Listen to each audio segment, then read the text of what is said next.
What's poppin', fam? It's your boy, Mr. Miyagi, and welcome back to the YouTube channel where we cover all pickleball related things. We're back with the homie Waymon Peet for the second series. Thank you all so much for all the love you showed on our first series. We all just absolutely love the content and you love the style that we did. So we brought him back. Waymon, welcome back. Thanks for having me. I'm excited to get back to working with you a little bit and work on some new concepts and shots and basic fundamentals and skills to help you keep improving. So, yeah. What are we going over today for the people at home? So I think today we're going to work on a little bit more of the topspin drop, except we're going to do it from the other wing. Instead of the forehands, we're going to focus more on the backhand. And for you, I know you like to hit a two-handed backhand shot, so we're going to work on aggressive topspin from the backhand, but then also working a little bit on when our footwork isn't quite there, we're off balance, how to kind of push or slice that ball back for a drop too, to kind of neutralize the point to allow you to get back into it. So, yeah. Okay. So a little bit of one-hand slices and two-hand aggressive third shot drops on the backhand side. Yep. So we're doing another giveaway, and we're going to start off with the grand prize right now.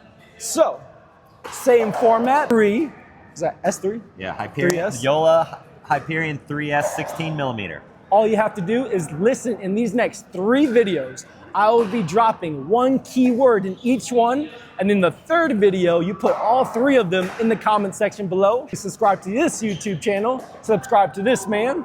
Yeah, subscribe to my YouTube channel, it's Waymon Peet. Subscribe to my Instagram, which is also Waymon Peet. Follow me on Facebook and all things social media. So. And if you're in the area, please reach out to him for a lesson. Yeah. He's great, he's available, and he loves helping out people. Deanna, if you're watching this, please reach out to me. We have a paddle waiting for you. Last thing I want to see in the comment section below on this video is what you want to see in the next 2 lessons. Based on what's the most popular demand, we'll try to put that out. Awesome, let's do it. Let's do it. Yep. Camera explosion. Just move the body a little bit. Warm up, hit some dinks.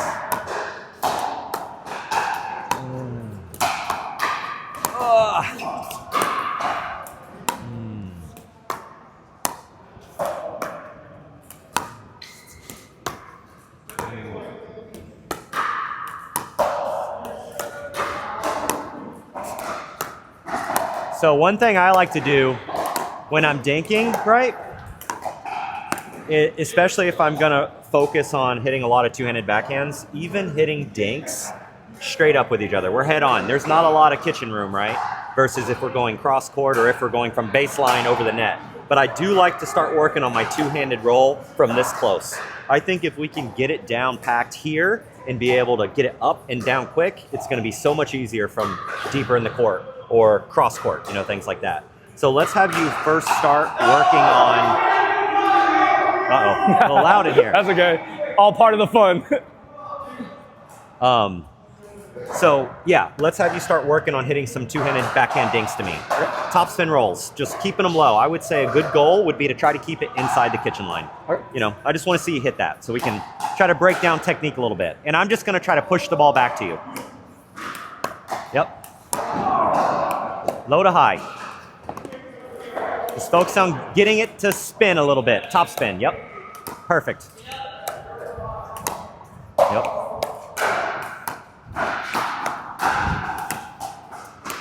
Here we go. Yeah.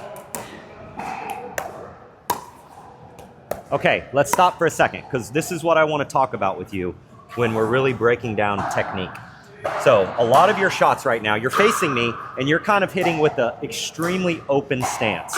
Like your hips and your knees and your shoulders are facing me. So we're doing this. Now, as we start to move back, if we're dinking, you know, cross court, or we're hitting that shot from the baseline, I like to close my stance off a little bit because I want this plane to be like a linear path where I'm facing to hit the ball, right? So if I'm gonna hit the ball to you right now, I would have my paddle, everything in line with you this way. I wouldn't stand here and hit an open stance. So what I would say for you to get in that habit a little bit is start turning your body a little bit more toward me to hit that shot. So let me hit some to you real quick from this side. So I just want you to push it back. So I'm gonna turn my body and hit it there. Instead, you're kind of standing here and doing that, right? So I'm kind of turning. But you see how I'm getting so low, getting underneath that ball? Yeah. Does that make sense? That makes sense. I think that alone is gonna help you as you progress backward. because you're like facing me and hitting it, and it doesn't put your body in the right position to hit it where you want as you move back, because you're not going to do that from the baseline. You know, you're not going to stand there. So I would say just start closing your stance off a little bit. Okay. I'm not talking about extremely closed, but we call it semi-open, right? I think the only reason why I like having that open stance and going cross court, because then I can do the no look. That's not good. I shouldn't. That's too advanced. I know that's too advanced for me right now. That's 5-0 to 6-0. 505. I gotta get my 5 first. All right, here we go. So backhand. Give me some of those again. Here we go. Yeah.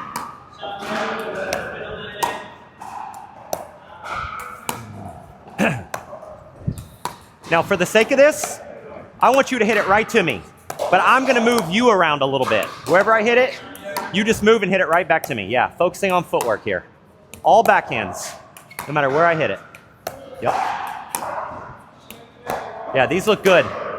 Give me like 10 more balls. That's 1, 2. Love it.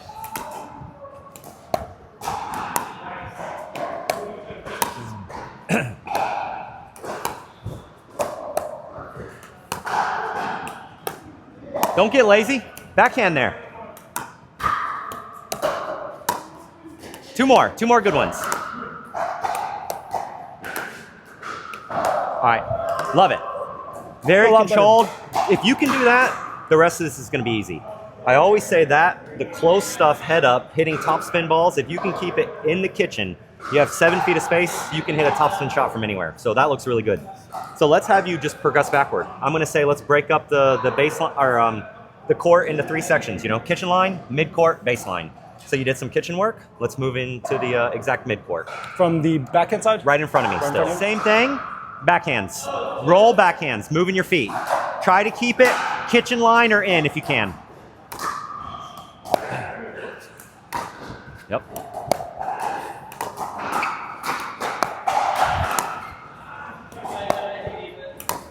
Good shots.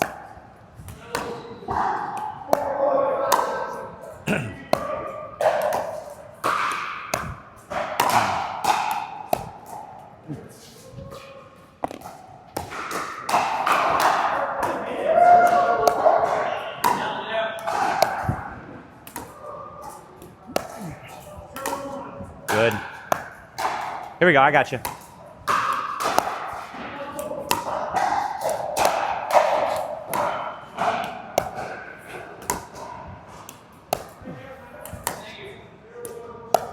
All right, so real quick, I love what you're doing, but let's try to make it even better. I think some simple things can improve that.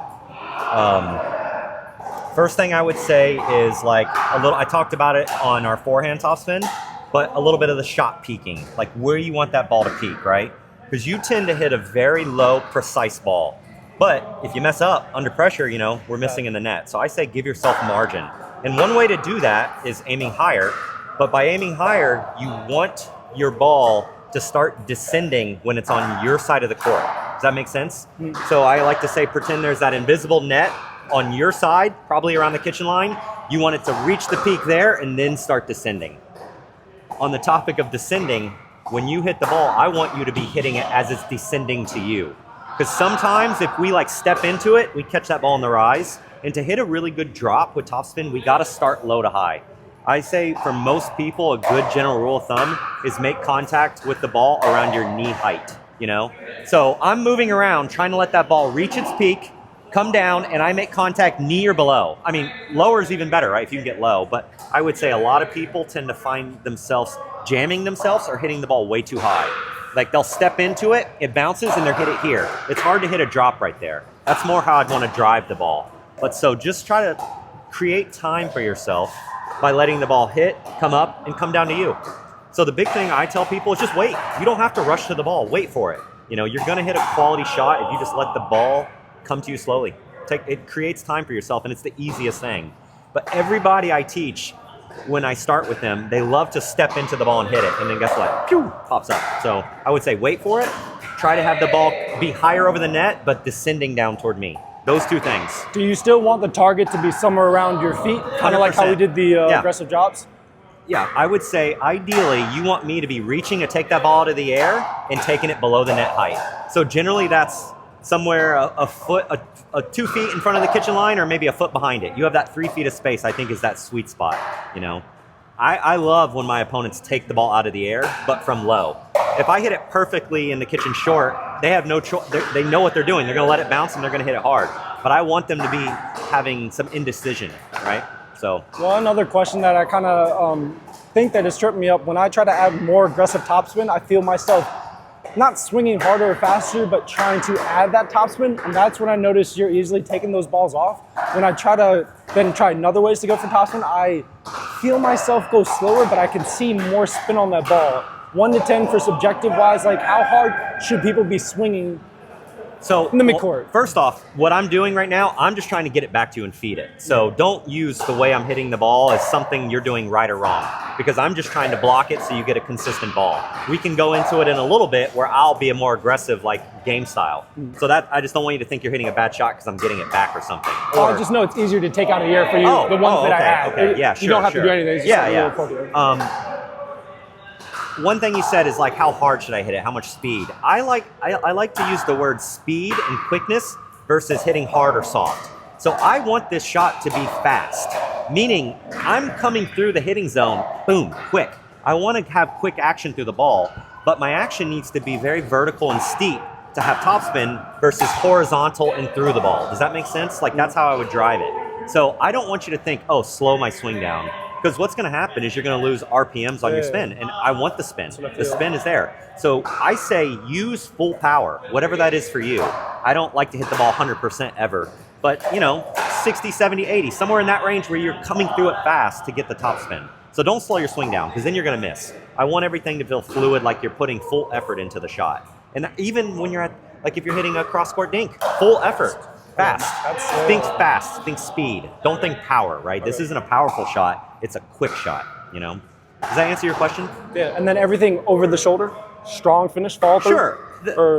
It's a little different for everybody. Yeah. I just think low to high and follow through the ball, like up. I'm sorry, not follow through the ball, but finish past the ball. Do you have to go like this all the way? Not necessarily. I'm just wanting you to go make contact and let your paddle still continue vertical. That's the thing. We're all going to do it different. I think the tennis players, right? They love to kind of have that trophy pose where they're flexing their bicep at the end, right? It's like boom, like that. When I hit it, I'm kind of, I would say I'm almost all the way over the shoulder. Okay. Whatever you can to stay loose and let your arm just flow through the shot is the most important thing. 1 to 10 grip, where we at? As with every shot, loose. Is there any time to have a really tight grip? What do you think on the pickleball court? Like a fast Well, we should ask people in the comments that, because that's interesting. Yeah. Is there ever a time you should hold the paddle tight? I'm not an expert. I'm trying to learn to be one. Yeah. I don't like to hold the paddle tight ever, personally. But I would say sometimes if someone's hitting the ball really hard at me with a drive and I'm volleying, I notice myself tensing up a little at contact, but I'm trying to stay loose pre-contact. So I don't know. I don't want to spread some information, but my philosophy, loose is always better. It helps keep everything loose. A loose hand keeps the arm loose, keeps the shoulder loose, keeps the neck loose, keeps everything mobile, right? Once we grip this paddle tight, I can feel my neck muscles get tight and I get stiff, I don't hit the ball clean. Yeah. So I think a loose grip helps the entire body stay flowy and fluid, which is important. So we'll see. See what people say. Let's get curious. Put it in the comment section. Let's hit a few more mid-court and focus on the two things I said. Getting the ball to descend after on your side of the court, it's coming down on my end, and then letting the ball come to you. Just take your time. And if you have to, back up. Let the ball descend before you hit it. Yep. Perfect. Yes. I like exaggerating the weighting, and you'll start to see how good that can be. Yeah. Those are good shots. Yep. Good. Sorry.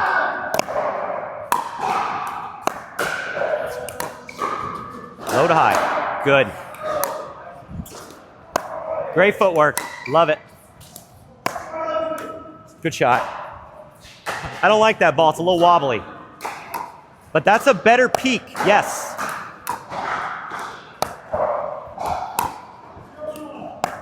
Good stuff.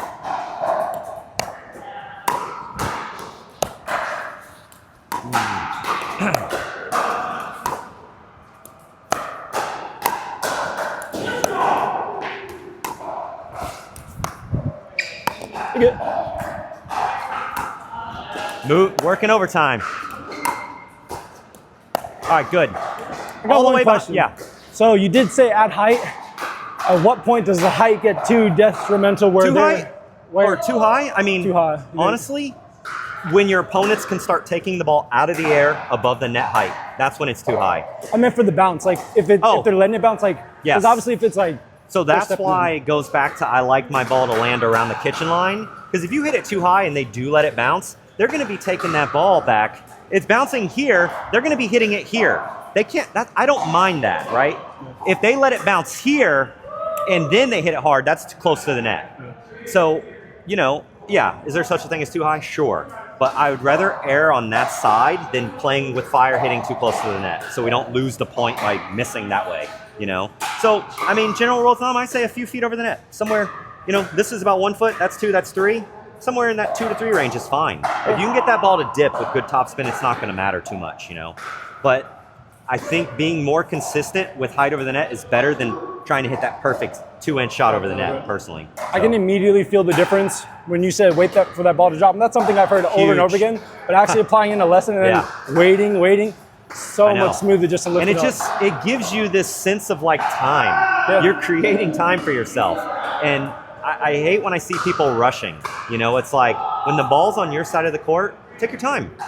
Make a quality shot. Rushing it is not doing anything to your opponents. You know, you may try to take time away from them with certain shots, but for this, a quality topspin drop requires you to hit, you know, to take your time. That's huge. And it looks better. Yeah. So give me some from the baseline now, right in front. Yep. All right, ready? Time.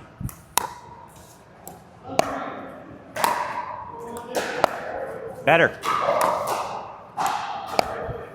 It's a good shot. Yep. Here we go. Don't be afraid to swing through it. Like, keep that action fast. Yes, I love that. That's perfect. That's the height I like. Good.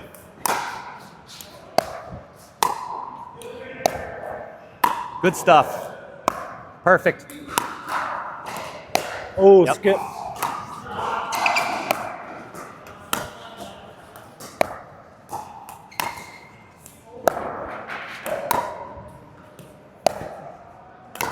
Get there, get there. Yeah, that's tough.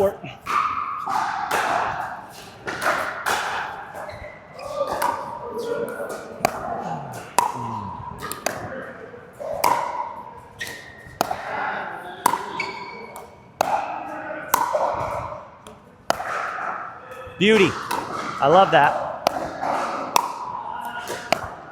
Here we go. Switching it up. A few more.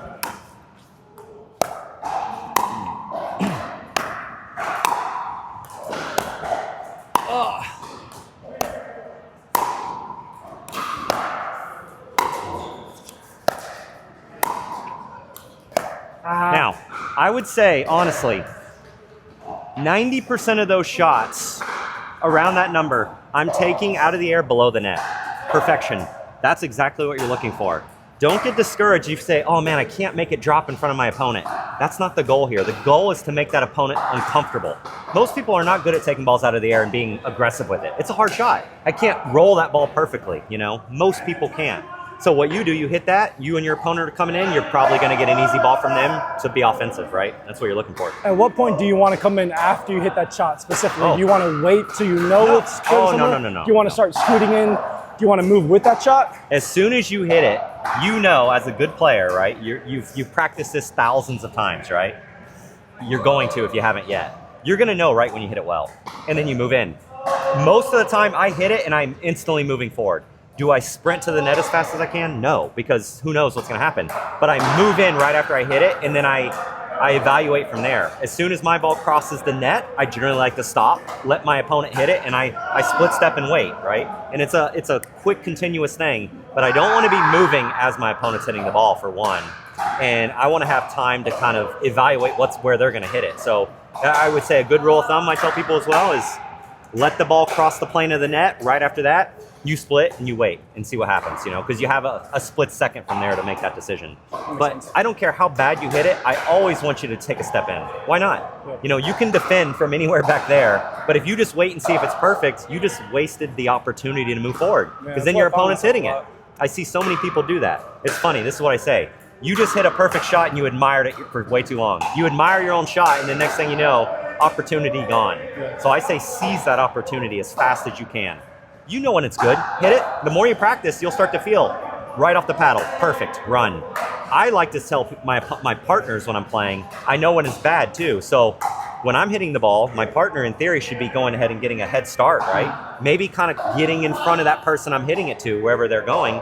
And if I say no or hi, I knew it was bad, and that stops my partner in their tracks from rushing in, you know? So that's another communication thing, right? You and your partner need to communicate. When you hit the ball, if you hit it bad, I want you to say, hi, bad, stop. So you tell your partner to stop moving, you know, or good, go. You know, when you watch the top level players, the pros play, they're communicating the entire time with these little one word things. They know what they're doing. Go, me, you, stop, hi. All those things are important to say, you know. Would you say for a field shot, would this be another one of those drop the ball in front of you and 100 rows with the backhand as well? Is that something? So this personally is a tiny bit tougher to do a self-feed, Yeah. right? Now, can you do it? Yeah, I like to hold it with my left hand, throw it up a little high, and hit that roll. I think it's still important to do that in the beginning, but then have someone feed you consistent balls. Right now isn't the time for me to hit it hard. I want you to develop that very good footwork, swing path, and muscle memory with that stuff. So I would say, yeah, do some self-feeding if you can. Hit against the wall. Focus on getting low. This is another good wall drill. You know, just to roll that ball, move around, let it bounce, you know, things like that. But I would say you need reps. And this was good. This is how we get reps, right? You can do it with the practice partner. It doesn't even have to be a coach or someone, but just say, hey, be cooperative with me. I'm trying to find the rhythm here. And they can practice something, trying to take it out of the air and hit it to the same spot every time, focusing on accuracy and control. But I don't want them to like smash a high ball every time, because then it's like defeats the purpose. Cooperative drills. When you're drilling, you're not competing with your partner to see who's the best driller. You know, it's like who can practice the best, not important. It's more helping each other. And then at the end, you go into drill points. That's when we're competitive. I do like to drill with competition, just so it kind of it gives you the same feel of playing games. But I don't like the whole thing to be that. You know, I want to be cooperative so we can get repetition of, you know, our body movement and things like that. That makes sense. So let's have you on the left side now, and we're gonna actually work on the cross court, two-handed topspin dink, or I'm sorry, two-handed topspin roll, hybrid drop shot, whatever you want to call it. But I want you to hit it cross court now, so you'll see how much room you have to hit the ball. And this is more of a real life scenario where you would hit the ball. I don't always like to hit it directly in front. You know, I like to go cross court and move it around from there a little bit. So let's try that now. Let's do it. Go ahead. Give me a nice self-feed. Just like that. Move me around a little bit. You know, I'm not saying play with fire on the line, but from the middle to here. And I'm just going to try to take them out of the air and be cooperative with you, okay? Got you. Let's do it. Great shot. Those are perfect. That one was not.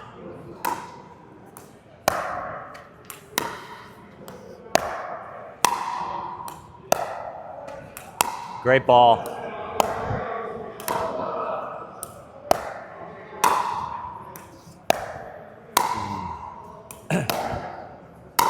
Backhand. Run around it.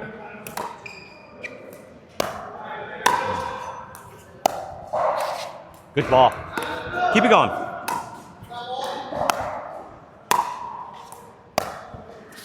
Close. One thing about my footwork. I notice sometimes I'm leaning on the back foot. Do I want forward momentum?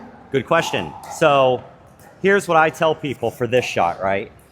Forward momentum, backward, all that. I like to say when I'm low, I'm using my legs as kind of some spring-loaded action to kind of go through the ball, and I'm swinging like that, but I'm also rising forward with my legs. Or let me rephrase that, rising up. I would say if you look at me right here, what does this look like if I'm hitting it? I'm kind of up forward slightly. That's what I'm thinking. I'm not talking about going through the ball, and I'm not talking about doing my arms. I want to kind of have one fluid motion. When my swing starts, my knees are starting to straighten and I'm kind of pushing through the ball. Let your legs help you get that topspin. It's not just all about the arms. Your arms and legs are, you know, working together on this. So we're just going low to high, finishing up.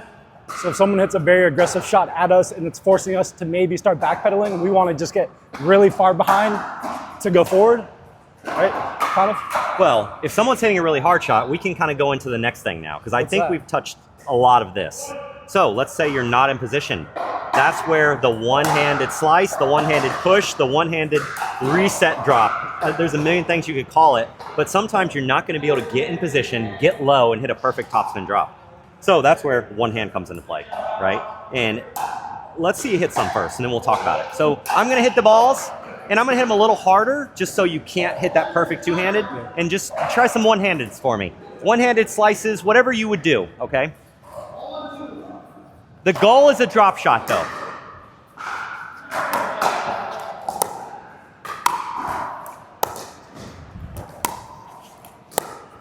All right, here we go. Keep going. Ah!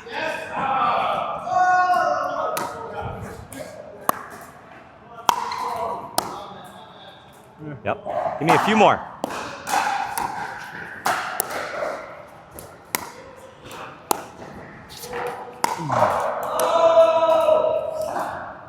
That come out of your pocket? Yeah.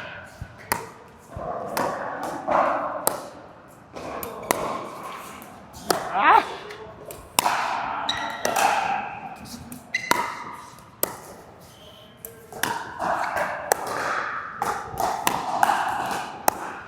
There we go. Last one. Last ball.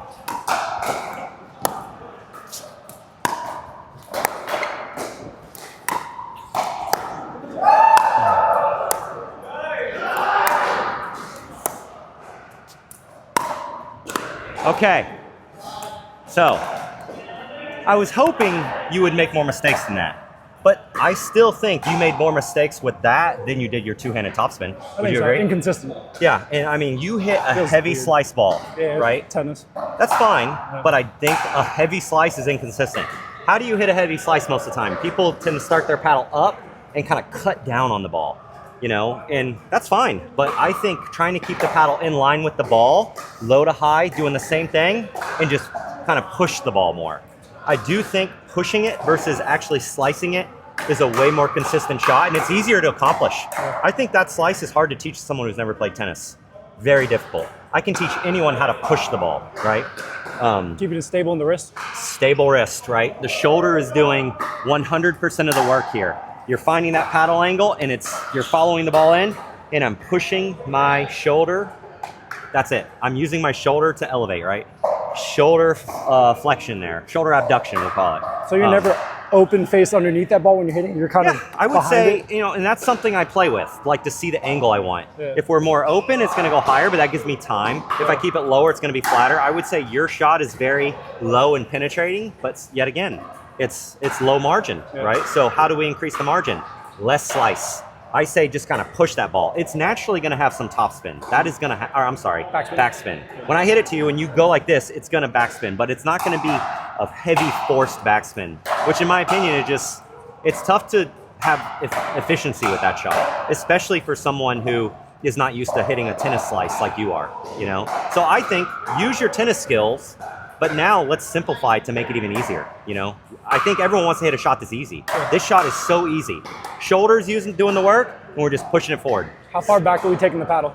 Does it look like I'm taking a little bit too far back? It looks like you're kind of going back and up and through. Honestly, when I'm hitting it, ball's coming to me, I'm there. I really never bring it behind my left leg, and I push forward. And I follow through, though. Don't get me wrong. The follow through is important. We're letting the arm flow. But I don't want to do any of that action. It's here, push. Same concepts, though. If you can, get low. Bend your knees. Get low to the ball. Let it come to you. This is a shot you use a lot, especially when you're off balance, when your ball is not close to you. Because if it's right in your wheelhouse, give me that topspin, you know? But this is a shot that I want you to just take a little bit off, keep it a little more simple, and just push it toward me. Okay. Just make them. And I'm going to hit them hard when it's there. I'm going to move you around. Okay.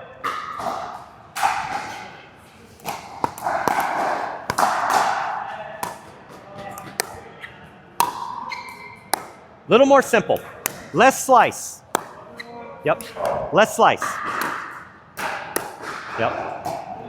Was that a little you less just slice? stopped your swing. Yeah. That was the right swing? Just think about push a little bit. Just a little bit different. Here we go. Ah, sorry. Here we go.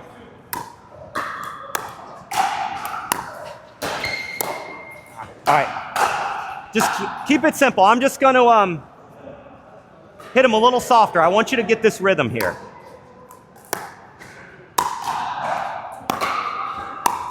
There we go. Yeah.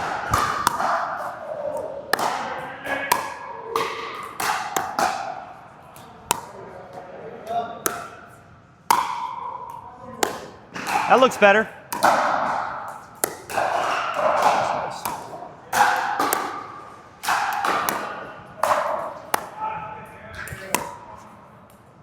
Good.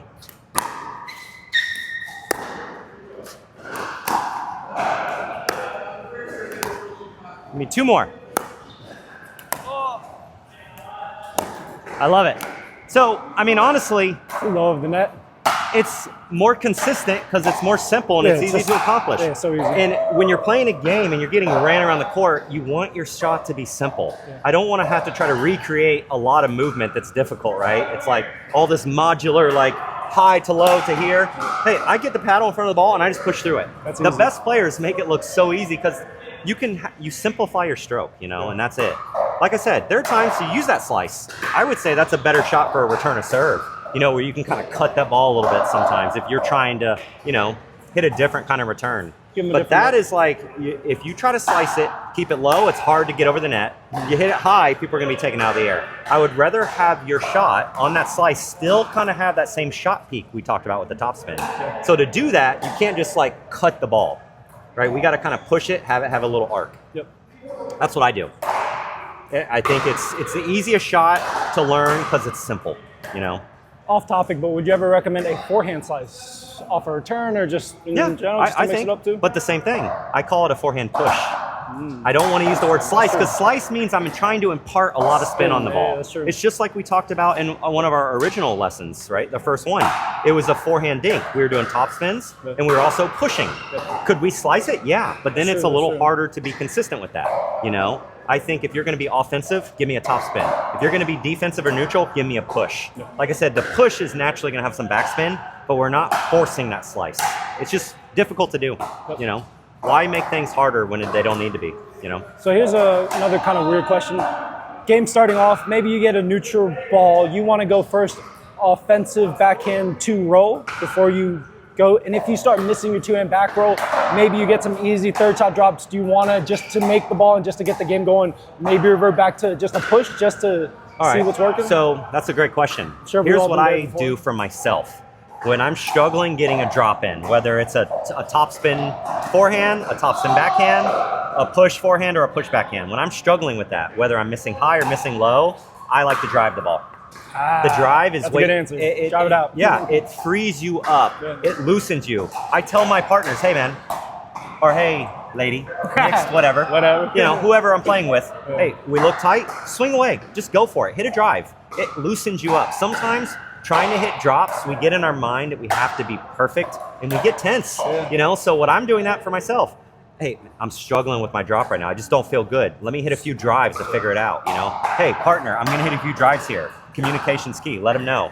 Hey, I'm not feeling good with this, you know? Don't hold that into yourself because then your partner's like, what's going on with him, you know? It's just like, talk a little bit. But yeah, that would be my answer. That's a good answer. You know, personally. Yeah. I think that's the best thing to change your mental state. It helps the psyche kind of recover. Yeah. Hey, I'm struggling with this. Let me try a different shot.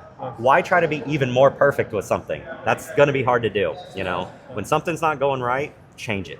Hit a different shot. You know, hitting third shot drives can be just as effective as a drop right now. So if the drops aren't working, go drive the ball away. Especially with some of these new paddles. What are you playing with here? Is something new? Yeah, so I'm currently demoing some new paddles right now. This is a local company, actually, Northern Virginia. 11624. I thought that was the Pro X one. Oh, okay. No, the Pro XR? No. Yeah, No, it's the Harache X Harache. Power Series. So essentially, it's just an elongated power paddle from a company that I really like. I'm liking this paddle. But the coolest thing is the guy who started this brand is local down in Northern Virginia. So I'm trying this out and a few other things to see what I like to start coaching with, but also to play with myself. So yeah. What are your feedback? I love it. It's good. It's got control. It's got enough pop. It has a plush feel. They're 16 millimeters in thickness. I like the long handle on this. It's a basic elongated paddle. I love the aesthetic. I think it looks good, and you know, I'm enjoying it. Nice. Pretty Where new to can me. people find it if they wanted to Yeah, check it go out? to their They got a website, 11624. Interesting name. There's a story behind that, I'm sure, with the gentleman who started it. But yeah, and their price point is amazing. That's the thing. I think their high-end paddles are $180. Their mid-grade's about $100. So right now, you want a high-end Yola, a high-end Selkirk, a high-end Carbon, you're looking at $280 or more. So cool thing about this, price point is great, and it's a quality paddle. So Awesome. enough of that marketing there. Quick little commercial shop. Yeah. So, okay, so let's do this. Let's kind of put it together a little bit. Let's have you on the left, because I would say generally you're going to be hitting these backhand shots more from the left side. You know, you may hit it on the right in the middle, but I want to kind of get into a little point play with it. By point play, we're not going to play the point out. Let me rephrase that. I just want you to go for it, and I'm going to try to hit winners against you or try to hit it hard so you can work on rolls, and when it's not there, defensive pushes, right? And just keep it in play as much as we can. Okay. And I'm going to do everything I can to try to make it hard on you. And I want to come in, right? No, don't come in yet. Just stay back there. Okay. Don't stop, because I'm worried about you feeling a little pressure from the baseline. Yeah. This is the way I would rep it out when I'm drilling, is like say, okay, I'm feeling good. Now my partner, hit it harder. Go for it. So put me under game-like shots, right? So I'm going to try to take it out of the air. I'm going to roll it. I'm going to do everything I can to make it hard on you. Okay. And it's going to be hard because you hit a really good shot. So I'll try. Let's do it. Same thing. Nothing changes. I'm just going to try to hit the balls harder and mix it up. Yeah. Do you feel that? I hit it hard and you tried to cut Really it. chopped Just it, meet really. that ball and push. It's kind of like the reset one where we did. The harder it comes, It's exactly like, it's more of a block. It's not a reset because I do want you to kind of push the ball a little, but I mean, think about it like that. It's a reset from the baseline. I hit that ball hard. How are you going to try to cut, slice that thing? First thing I try to do is just cut it. Hey, that's why we're doing this. That's, yep. Here we go. Yep. Shot picking, shot picking. All right, right here, Brandon.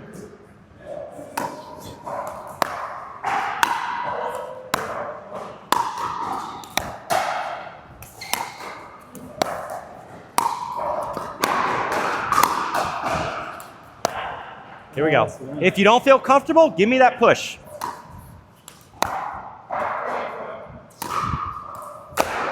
All right, right here. Make this one. Over the net. Yeah. There it is. Much better. That one was much better, though, that simple one. Here we go. All right. When I'm starting to miss low, aim higher. I'm going to drive it out. I'm just kidding. Don't drive it, but just give me a higher ball. Just give yourself some margin.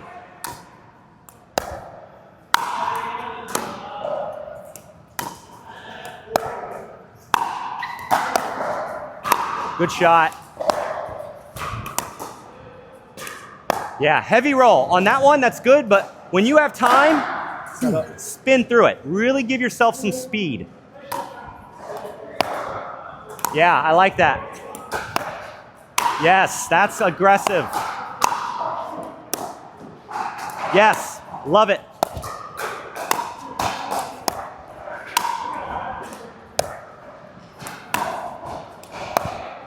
That was a good run there.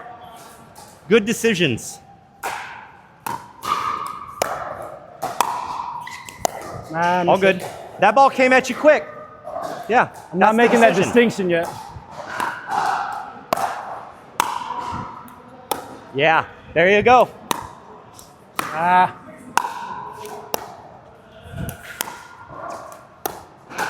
Ooh, close.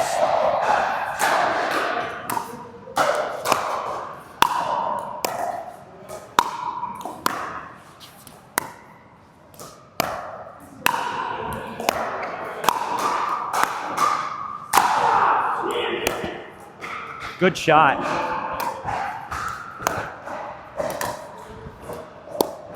Oh, you got a little Spin, slicey. spin, I know.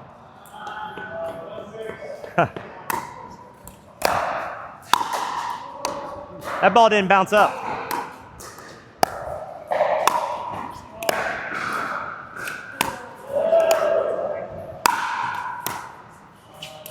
Good ball. There it is.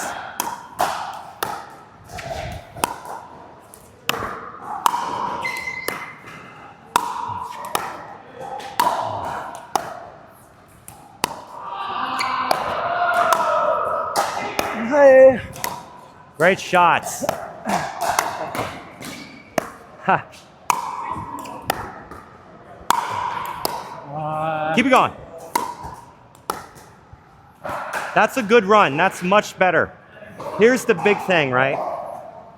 With getting better at these things, how do we improve? My biggest thing is making the right decision. I don't care about the execution. You can make a bad decision and execute, and all that does is train you. Tell your mind that's the right decision, and you're going to make bad decisions going forward. That was a word jumble there, but I want you to start making the right decision, even if you don't make the ball, so it gets in your head, because if you could do everything perfect, we wouldn't be here, right? So there are times where the ball's coming to you, and you make the right decision, but you're executing it poorly because of that heavy slice. I think I can see your paddle go up and you're trying to cut it. You did start to do it a lot better once we got into it a little more. And that's what it is. It's like, just like a reset. Less is more. That ball's coming at you hard, right? We just got to get in front of it and block it, you know, in a slight push. But if you try to like meet it with a cut slice, I mean, who has timing like that? You're going to make 1 out of 5, 1 out of 10, but I'd rather you make 5 out of 5, 10 out of 10 of an easy shot, because I know you can. You have the hand-eye coordination for it. It's just the wrong decision, you know, at times. Any questions about that? I mean, now we need to do a lot of this. Yeah. This is the key. Make it simple in the beginning, cooperative feeds, and then make it harder. I'm going to try to roll you back, make it difficult on you so you do get off balance and have to resort to that backhand push, you know? I think one thing that you touched on that I see a lot of people that I've done lessons with and a lot of people talk about in the community is that they'll have someone point something out. Hey, think about getting low with your legs, or hey, making contact just in front, just one thing. Mm-hmm. Everyone gets into that rec game situation, that one thing is gone. Yeah. How can you, even in training here, like, no slice, okay, and then slicey. Well, like, here's the thing. Would you yelling out, slice, like as I'm hitting, or like what cues can people get in the habit of? You can't do that in a game, right? I think when someone's playing a competitive game, all the coaching is out the window. It should just be second nature for them, and that's what we're trying to do. Yeah. But in regards to cooperative drilling, playing points during drilling, as a coach, I love to stop people right when something happens and say, hey, do this. Mm-hmm. Do it again and have them do it the right way. So they're like, oh, it clicks, you know? I don't want to let them do something wrong and get away with it and build a bad habit, or make the decision, a bad decision, and miss without me saying something, you know? So I think to train this is just stopping the point, you know? Hey, in a coaching environment, you know? But when you're drilling with a partner, if you and me are partners and we're drilling together, we can police each other a little bit. Hey, Brandon, I'm not trying to tell you what you're doing wrong or right here. We're peers, but I'm noticing you're slicing the ball a lot. Why don't you make it a little simple, you know? I feel like when I teach a lot of people, they can teach themselves at that point, or they can at least diagnose the mistake pretty quickly, you know, with the basic stuff. And I guarantee if you and I were doing this and we've never met, I would be able to start to see it and be able to help you. I could go over there and do the same thing, and I could say, hey, this is what I do wrong, watch it, and you're gonna notice it instantly. And then we can kind of help each other, you know? That's why it's important to find good partners to practice with. People who build you up and can give you constructive criticism, you know? I love teaching partner lessons. Hey, you and your partner work with me, I'll help you be able to help each other, you know? That's important. I'm working myself out of a job doing that, but I think it pays more to do it that way, you know? I don't want someone to need me. I want to give you the tools so you can help yourself, you know? That's awesome. That's really good advice. What about for recreational games? Let's just say it's not tournament. You don't have to feel the pressure, but you just had a session with the coach. They said, hey, one thing, focus on how can they come back to that, you know? Well, the one thing is what I hear. Your worst time, the worst you're ever gonna play is right after a lesson, because you're thinking about everything. So don't get discouraged if you go out tomorrow and play and you're like, man, I'm terrible with this shot. Waymon just helped me with this, but I can't do it. You're in your head, you know? So in a rec game where it doesn't mean much except you're playing with friends and you're competing, but no one's putting it in a duper, you're not playing for money, who cares? I would say work on the things you're trying to work on. If it doesn't work, don't revert back to doing something that you know will work just because you want to make the ball. Work on that shot. Work on that simple push. Work on that topspin every time, you know? Don't just say, okay, I'm terrible today, so I'm gonna drive it. Now in a game, yes, in a real game, I'm saying, a competitive game where something matters, I want you to do what works the most. But in a rec game, you know, per se, when I play with my friends, like people in here right now, I'm like, I'm working on something today. I may not tell them that, but I'm gonna stick with it to build up my confidence, you know? Do you keep telling yourself that throughout the game? Because a lot of people, they tell them at the beginning, but then it's just like, the game gets so fast, the heart rate. Yeah. There's like, wear something on your wrist that says, hey, remember, because I go through a whole game like I didn't do it once. Like a lob. So that's interesting. I mean, how could we improve that? Yeah. What do you need to do that? Like you just said, figure that out. You know, every 10 minutes, check your phone and you have a note on there, an alarm go off. You wear an Apple Watch, set timers every 12 minutes. That's very backhand drop, backhand roll. I don't know. There's a million things you can do. Oh, that's For great people advice. who need different things, you gotta have some kind of cueing, right? Yeah. Visual cues, verbal cues, something. Or hey, tell your partner you're playing with, hey, I'm working on this. If you notice me not doing it a few shots in a row, tap me on the shoulder and be like, hey, why are you driving the ball? You said you're gonna work on your drops today. That's awesome. Something like that, you know? Help someone help you. And then pay it forward to them. Yeah, hey, what are you trying to work on? I'll help keep you accountable. Things like that. That's awesome. Easier said than done. I know. You get in that game and all you want to do is win. It doesn't matter if it means nothing, you know, and that's that competitive drive. And you got to be competitive to be good sometimes. You know, you need that. The competitive people, I think, really push hard to want to get better. Yeah, I don't have people that don't care about doing better take lessons. People come to me because they want to get better. Doesn't mean they want to win everything, but, you know, they have some competitive drive in them. They're like, hey, or even you can be competitive with yourself. You know, I just want to be better for me. I don't care about winning and losing. Yeah. Winning and losing is not everything. It's nothing, actually. The results will come if you put in the work, you know. Yeah. So it's about the journey and the process, right? It's fun. It's fun to do this, isn't it? Yeah. I love practicing so much. Yeah. I love coaching, but I also like to be on your side of things. I want to work on something. It is so satisfying to hit 100 of those, and then you play a game, and you're like, man, just like practice. Butter. Feels good. Yeah. So, what else? How much time we got? Is that an hour?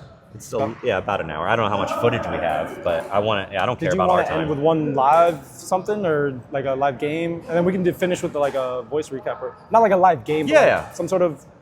Something. Well, you want to? How about you come in? You come in 7-Eleven just style, like, just to show if it's feels. working, you know, and that's it. But what we'll do is we don't have to play the point out. Yeah. Here's the goal. This is what I do with people. So we're live. I want your goal to be one thing. Get to the kitchen line. Once you get there, you earned it. Right. So you're going to hit a topspin roll, or I'm sorry, a two-handed backhand topspin, or a push, whatever. But your intention is to get to the net. So it'll take 2, sometimes 3 balls, maybe more. You know, but I never want to. Ideally, you're never going to get to the net off one ball. You're going to hit one, and you're going to split step when I take it out of the air, or if I back up. So let's just work on that. You coming in. Your goal is kitchen line. Once you get there, I'm going to stop the point. You do it again. You know, because I'm not worried about the dinking right now. So let's do it. All right, you're coming in, Brandon. Here we go.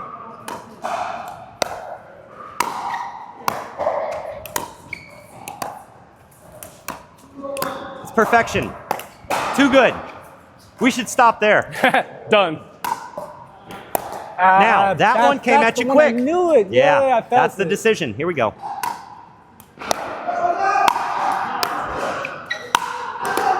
Yep, right decision.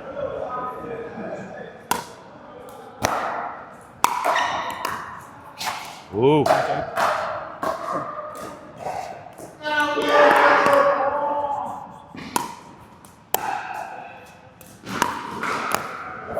All good, all good.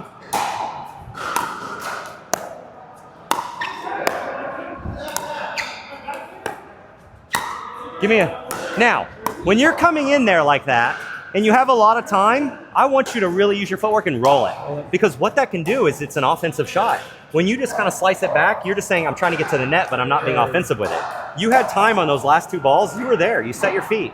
Give me a roll. If it's there, two-handed topspin. Show me the two-y. Here we go. Yeah, right decision, though.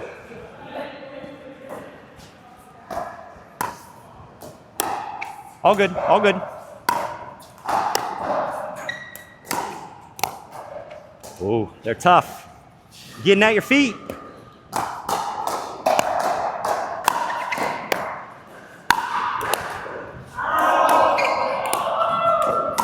Oh no, good ball.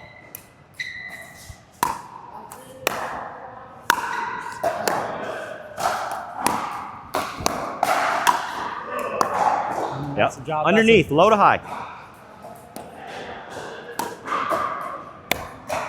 Close. Give me the same shot.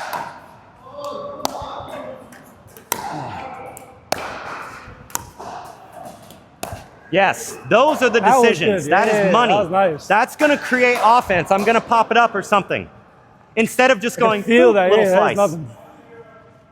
You're better than that. You're too good. Give me the offense.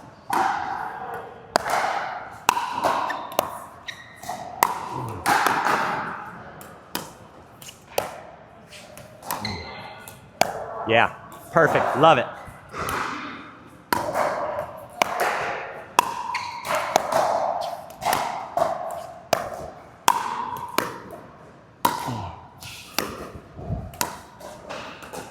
Yeah, good stuff. Give me a few more.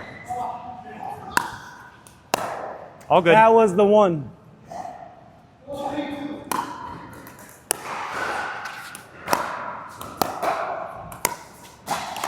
Yeah, one more. Patience coming in. Take your time. You're not trying to rush. I just want to see you move through the transition zone, making balls.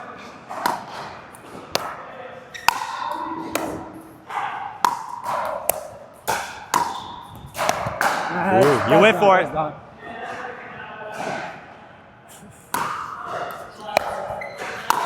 Oh, I'm sorry. I got lucky. Bad ball, that didn't bounce.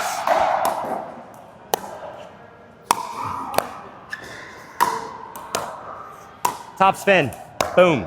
Yeah, give me one more. Nice. Top spin, boom. Top spin, last top spin, wide. Yes, money. That is exactly what I want. What's good, my pickleball peeps? If you made it this far into the video, you will now find out what the first clue is to put in the comment section to win a free Yola paddle. But you are also able to watch Waymon hit his backhand topspin drop in slow motion. Just notice how low he is getting for every ball.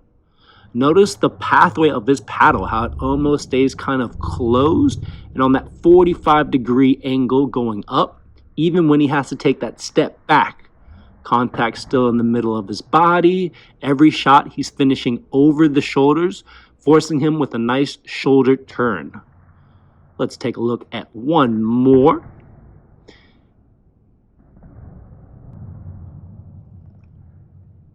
Nice eye contact, getting low, swinging up on that ball. The first clue that you're going to put in the third video in the comment section is where you are watching from.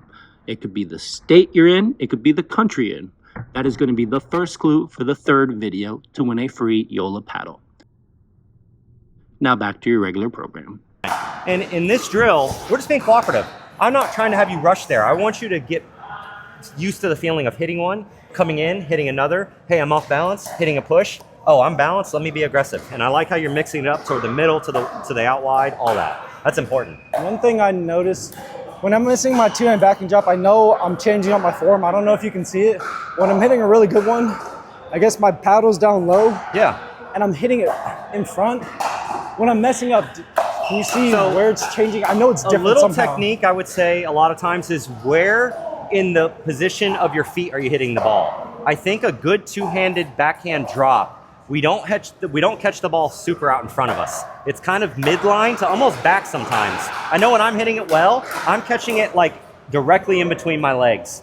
If I'm catching the ball out in front, I'm not able to like roll it the way I want. For me, it's like right here, midline, somewhere around there. Does that make sense? I think I am trying to catch it too far in front. Yeah, too far in front. And in front is how I'd want you more to hit the drive. Yeah. I think let the ball get to that midline of your stance and then low to high explode up, you know? That's what I think. That's the difference. I just feel really good with my own shot when I'm like midline of my body, you know?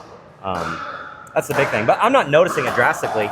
But this is good. Yeah, how it's small. Whenever you like, because I can't see where you're making. I mean, I can see it sometimes, but from there. Yeah. But that's something to check in with. You know, those little cues are like, hey, I missed. What did I do wrong? Try to self-diagnose in that moment when you're practicing. Oh, I was way too far around front. Oh, I was reaching too far. I see a lot of people, their feet will not move toward the ball, so they'll reach for it. You got to keep that ball nice and close to you, not super compact, but like, you know, in that sweet spot where your arms hang naturally.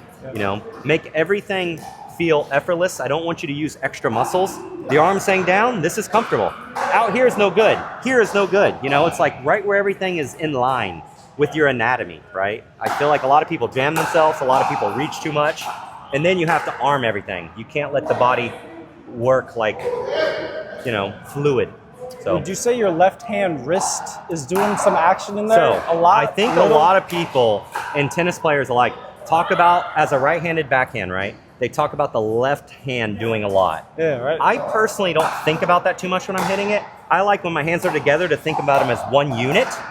If I start focusing on just my left hand, it doesn't feel as natural. Now, when I'm watching you do that, doing a lot of wrist, that's too much. I think the shoulders do a lot of work. We come up and yes, I like to think my elbows bend to kind of give me that shot. My wrist isn't flicking, it's my elbows doing the work to get the paddle up there. Does that make sense? I feel like I might be then wristing it too much because I feel like my first ready position is cock back wrist.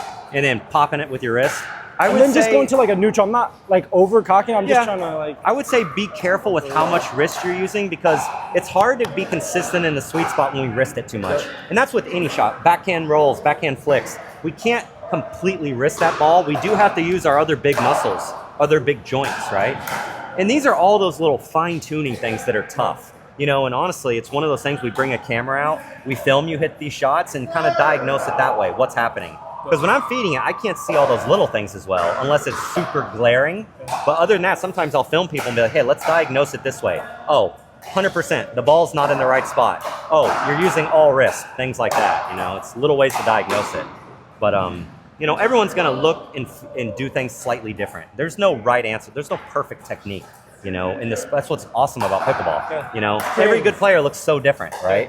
But they all do the same things in that contact point.